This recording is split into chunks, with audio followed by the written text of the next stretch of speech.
अस्सलाम वालेकुम, मेरा नाम डॉक्टर आबिया मुश्ताक है। I am N IVF consultant, fertility specialist, obstetrician and gynaecologist. अपने कॉलीग्स की निस्बत मेरा रिकरेंट मिसकैरेजेस की प्रैक्टिस शायद निस्बतन ज़्यादा है। बहुत सारे पाकिस्तान में केसेस जो मैं रिकरेंट मिसकैरेजेस के देखती हूँ,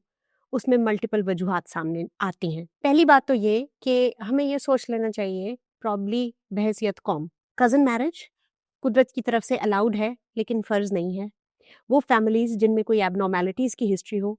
उन्हें कोशिश करनी चाहिए कि वो इस प्रैक्टिस से डिविएट कर कर अपने कबीलों को बढ़ाएं और जैसे कुदरत ने कहा है फैल जाने को दुनिया में, तो इस तरह फैल जाने की ज़रूरत है जहां हम अपने जेनेटिक पूल में इजाफा कर सकें, उसमें और लोगों का जेनेटिक पूल शामिल कर सकें, बजाय इसके कि हम बरादरियों में बटे रहें और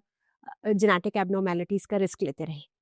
पाकिस्तान में एक ये वो कॉज है जो कि मुझे इंग्लैंड में दिखाई नहीं दिया, which is smaller genetic pool में से होने वाली प्रेगनेंसीज और उनके साथ होने वाले रिकरेंट मिसकैरेजेस। दूसरी बात ये है कि एक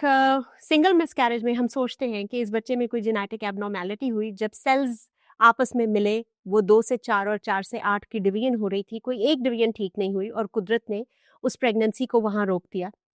विच इज सीन एज शायद ब्लेसिंग इन डिस्गाइज, कुदरत की एक मेहरबानी, क्योंकि एक एबनॉर्मल बच्चे की परवरिश शायद एक माँ के लिए बहुत मुश्किल हो, उसकी बजाय उस प्रेगनेंसी को वहाँ रोक देना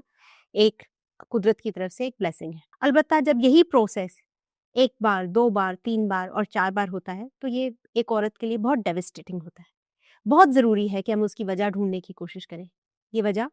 माँ में भी हो सकती है, ये वजह जेनेटिक्स ऑफ द प्रेगनेंसी में भी हो सकती है, जिसके लिए पार्टली रिस्पॉन्सिबिलिटी हो सकता है कि वहाँ से सीमन एनालिसिस की हो या स्पर्म्स की हो। माओ के अंदर इम्पॉर्टेंट बात यह है कि अगर बार बार मिसकैरेजेस होने हो, खास तौर पर वो मिसकैरेजेस जो हार्ट बीट आने के बाद हो और वो मिसकैरेजेस जो 12 हफ्ते के बाद हो, उनके अंदर माँ के खून में होने वाली एबनॉर्मेलिटीज का चांस ज्यादा है। बहुत सारे लोग इन सारी चीज़ों को और मिसकैरेजेस को 18 में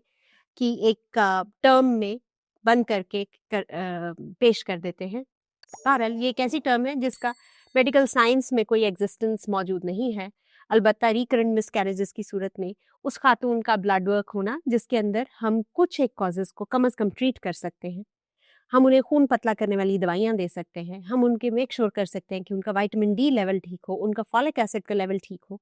और सपोर्ट, एक डॉक्टर की प्रोवाइड की हुई सपोर्ट एक पेशेंट के लिए बड़े हौसले की बात होती है जो इस जर्नी ऑफ रिकरेंट मिसकैरेजेस से गुजर रहा हो। अगर इस सब के बावजूद एक औरत मिसकैरी कर रही है तो बाज़ औक़ात उसके लिए हल प्री इम्प्लांटेशन जेनेटिक स्क्रीनिंग है, जो कि एक महंगा तरीका इलाज है और आप यूँ समझिए कि आईवीएफ से एक आगे का स्टेप है, जिसमें हम एक ख़ास जेनेटिक प्रॉब्लम जो उस फैमिली में एग्जिस्ट करती हो उसको टारगेट करते हैं और मेक श्योर करते हैं कि जो एम्ब्रियोज वापस डाले जाएं उनके अंदर वो एबनॉर्मेलिटी ना हो, as a result of which जो embryos pre implantation genetic screening से गुजरते हैं या जेनेटिक डायग्नोसिस से गुजरते हैं, उनका आईवीएफ का सक्सेस रेट बहुत ज़्यादा है, क्योंकि हम श्योर होते हैं कि ये हम जो एम्ब्रियोज इम्प्लांट कर रहे हैं उनके अंदर जेनेटिक नुक्स होने का चांस बहुत कम रह गया है। तो ऑल दोज वुमेन और वो तमाम कपल जो इस रिकरेंट मिसकैरेजेस के डेविस्टेटिंग कंडीशन से गुजर रहे हैं, उनको मेरी इल्तिजा होगी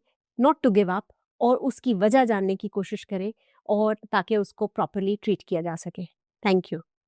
पाकिस्तान के टॉप डॉक्टर्स के साथ अपॉइंटमेंट बुक करें, वो भी पेशेंट फीडबैक देखते हुए। आज ही ओला डॉक ऐप डाउनलोड करें। ओला डॉक, डॉक्टर का अपॉइंटमेंट आसानी से।